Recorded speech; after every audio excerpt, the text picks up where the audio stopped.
자, 다음은 이러한 상황이 26일까지 전개된 후의 상황인데 27일 이후가 되겠습니다. 지금 그림에서 보시는 것은 500헥토파스칼의 상당 온이 차고 건조한 공기의 척도, 따뜻하고 습한 공기가 어느까지 덮어주는지를 보여주는 그림이고요. 이 그림에서 붉은색 선은 우리가 흔히 얘기하는 북태평양 고기압의 경계 영역을 보여주고 있습니다. 태초에 처음에 있었던 우리나라 남쪽에 분포하고 있던 북태평양 고기압의 북쪽 가장자리가 시간이 점차 지나면서 북쪽으로 들려 올라가는 모습을 볼 수가 있고요. 점차 파란색의 공기에서 이 초록색의 공기로 덮여가는 모습을 볼 수가 있습니다.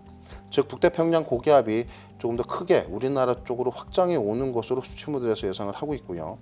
그에 따라서 지상 예상 일기도에서도 이 우리나라 쪽에 버티고 있는 북태평양 고기압이 우리나라 동해도까지 동쪽으로 크게 북상을 하게 되면서 우리나라 전역을 덮는 형태로 예측이 되고 있는 상태입니다. 즉 27일 이후에 북태평양 고기압이 조금 더 확장하면서 이에 따라서 정체전선도 많이 북쪽으로 끌려 올려지는 그러한 형태로 수치 모델에서는 예측을 하고 있는 상태입니다.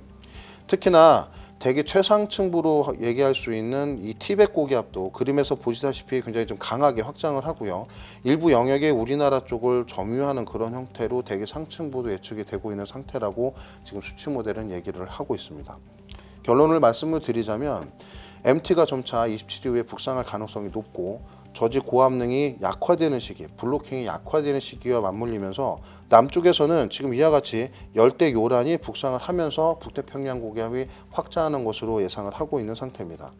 자, 이러한 차트만 놓고 보면 자 그러면 27일 이후에 장마가 종료될 가능성이 높아지는 것 아니냐라고 보실 수 있겠는데요. 벌써 여러 그 외부 사이트를 통해서 이런 자료를 보셨을 거라고 생각이 듭니다.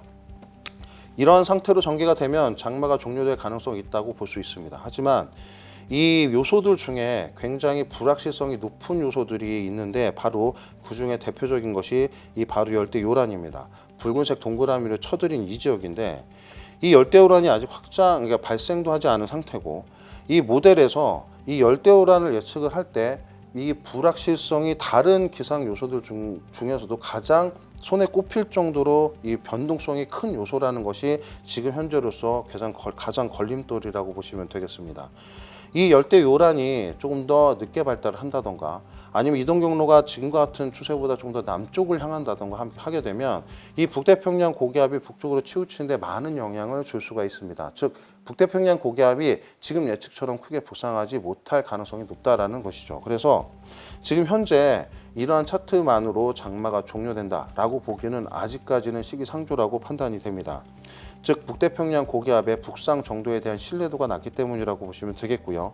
그에 따라서 이 내일 모레 글피가 되겠습니다. 22일 날 이 열대요란이 어느 정도의 체계를 갖는 정도 그리고 블로킹이 해소되는 정도 특히나 앞서 말씀드릴 때 이 불확실성 중에 가장 큰 요소들 중에 특징이 또 한 가지가 무엇이냐 하면 대기가 굉장히 정체되어 있을 때 수치 모델의 예측도가 현저하게 떨어진다는 것입니다.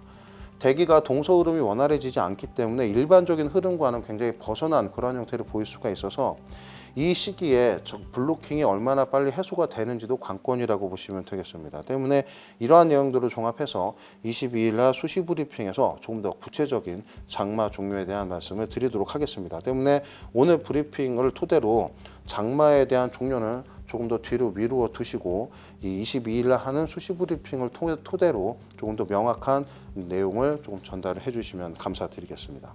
앞서 말씀드렸다시피 지금 그래서 27일 날 이때 비가 지금 예측이 되고 있고요. 북쪽으로 치우치는 정체전선이 굉장히 국지적으로 영향을 준 이후에 빠진다고 지금 현재는 중기예보상에 반영을 시켜 놓은 상태입니다.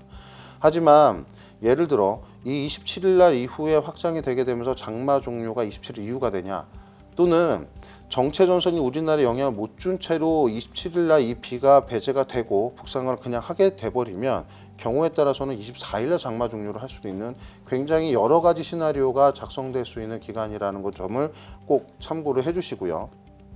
그 때문에 25일, 26일 이 이후로 형성되는 기압계의 패턴 그리고 앞으로 만들어지는 열대 요란의 특징 그리고 이때 맞물리게 되는 이 우리나라 북쪽에 있는 블로킹의 해소 이러한 시점들을 조금 더 22일 날 구체적으로 다뤄드리도록 하겠습니다.